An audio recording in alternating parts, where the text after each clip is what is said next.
साहब से हमें जो बातचीत करनी थी, ये अभी फिर से मामला जो गर्म हो रहा है सर, ये फिनलैंड बोल रहा है हम नेटो में जाएंगे, स्वीडन भी बोल रहा है नेटो में जाएंगे, तो क्या ये वापस से मामला गर्म हो सकता है या फिर रूस पर दबाव बनेगा और जल्दी से युद्ध खत्म होगा? तो एक दोनों तरह से युद्ध की पोजीशनिंग के हिसाब से भी और मार्केट के हिसाब से भी बताएं सर, इसका क्या असर पड़ेगा? ये अनिल जी बहुत बड़ा कैटलिस्ट है हमारे लिए। अगर कुछ युद्ध विराम हो जाता है रशिया और यूक्रेन में, अब वो कॉन्स्पिरेसी थ्योरीज भी आ रही हैं कि पुतिन को ब्लड कैंसर है और अगर वो ऑपरेशन के लिए गए तो उसको उनको उठने नहीं देंगे उनके आसपास के जो लोग हैं और उनको रिप्लेस हो जाएंगे। तो अब पता नहीं क्या सच्चाई है इस सब में, बट ये तय है कि फिनलैंड और स्वीडन जो न्यूट्रल रहते थे, और हमने, अगर आपको याद हो अनिल जी, फरवरी में भी हमने कहा था यूक्रेन को फिनलैंड का मॉडल अपनाना चाहिए था कि न्यूट्रल रहते, नेटो की तरफ ना झुकते तो शायद युद्ध टल जाता। वो तो अभी निकला नहीं, तो उल्टा रशिया को अभी और खामियाजा आ रहा है कि स्वीडन और फिनलैंड जो न्यूट्रल थे वो कह रहे हैं कि हम रुझान रखते हैं नेटो की मेंबरशिप लेने का। टर्की ने इसका बहुत स्ट्रांगली विरोध किया है। सो टर्की थोड़ा फ्रंटिंग कर रहा है रशिया के लिए। उनके जो प्रेसिडेंट है वो क्लोज हैं पुतिन से भी, और वो थोड़ा फ्लेक्सिंग कर रहे हैं कि हम नहीं आने देंगे इनको नेटो के अंदर। बट रशिया के लिए खतरा बनता है क्योंकि बहुत बड़ा एक बाउंड्री फिनलैंड का रशिया के साथ है, और जो अभी न्यूट्रल है, और बहुत सारे जॉइंट वेंचर कंपनियां हैं, ओपन बॉर्डर है, उस पे आर्मी नहीं है, तो रशिया के लिए काफी उससे दिक्कत आती है। ये जरूर है कि स्वीडन ने कल कहा हम नेटो का बेस नहीं बनाएंगे, ना हम न्यूक्लियर वेपन्स आने देंगे।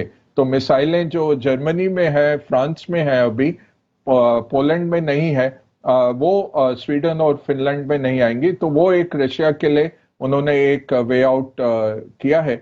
बट लगता है कि ये फॉलो थ्रू करेंगे। और इसमें अहम बात यह है, 1949 से इन्होंने ये कहा था कि हम वेस्टर्न हैं सोच में, बट ऑन द ग्राउंड हम न्यूट्रल हैं दोनों के बीच में। तो एक ये बफर जोन बने हुए थे, कोल्ड वॉर के थ्रू आउट ये बफर जोन रहे और सुरक्षित रहे। अब इनको इतना असुरक्षित लग रहा है कि नेटो की मेंबरशिप ले रहे हैं, इससे रिस्क बढ़ता है। बट फिर मैं कहूंगा मार्केट के लिए हम कैटलिस्ट ढूंढ रहे हैं, ये मार्केट को बढ़ाएगी क्या चीज? अगर रशिया यूक्रेन का युद्ध विराम हो जाता है, वो बहुत बड़ा मार्केट के लिए एक अपवर्ड बायस हो सकता है। वही एक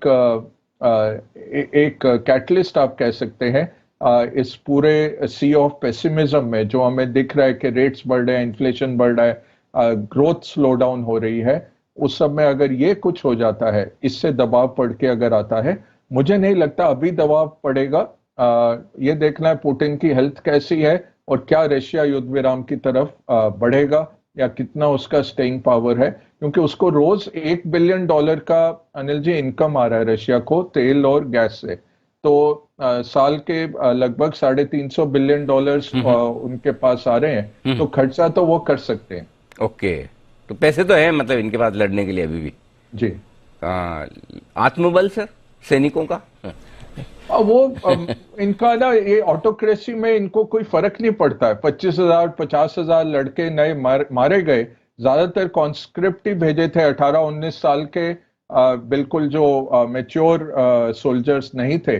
तो इनको कुछ फर्क नहीं पड़ता अनिल जी, और ये प्रोपेगेंडा से अपना पूरा मीडिया भी कंट्रोल में रखते हैं, तो आम नागरिकों को पता नहीं लगता है कि कितनी तबाही हुई है। तो ये है कि इकोनॉमी काफी इनकी ठप हो रही है। बट सेंट्रल बैंकर जो हैं इनकी, वो बहुत ही चुस्त हैं। उन्होंने पहले दिन 20% कर दिया था इंटरेस्ट रेट। अब आप रूबल देखिए, 130 तक पहुंच गया था रूबल टू द डॉलर, वो 65-70 पे आ गया। और 60 ऐसी कंपनियां हैं यूरोप की जो जिन्होंने रूबल अकाउंट खोल लिए गैसप्रॉम के साथ। तो ये फोर्स कर रहे हैं उनको कि आप रूबल में पेमेंट करिए। तो यूरो बेच के रूबल खरीदते हैं और रशिया को ही रूबल देते हैं, जिससे कि उनकी करेंसी बढ़ रही है। तो इनकी जो सेंट्रल बैंकर हैं वो बहुत सक्षम है। वो रिजाइन करना चाह रही थी, बट पुतिन ने उनको छोड़ने नहीं दिया देश। तो कमाल है, मतलब है गजब की स्ट्रेटेजी है। और यही वजह कि पूरी दुनिया में इस साल रूबल ही एकमात्र ऐसी करेंसी है जो डॉलर के सामने मजबूत है। बाकी सब कमजोर हुई है। एब्सोल्युटली। देखिए ये है स्ट्रेटेजी पूरी की पूरी रशिया की जो आपको अभी बग्गा साहब ने समझाई। धन्यवाद सर समय देने के लिए आज और ग्लोबल मार्केट पर विस्तार से अपनी राय हमारे दर्शकों को देने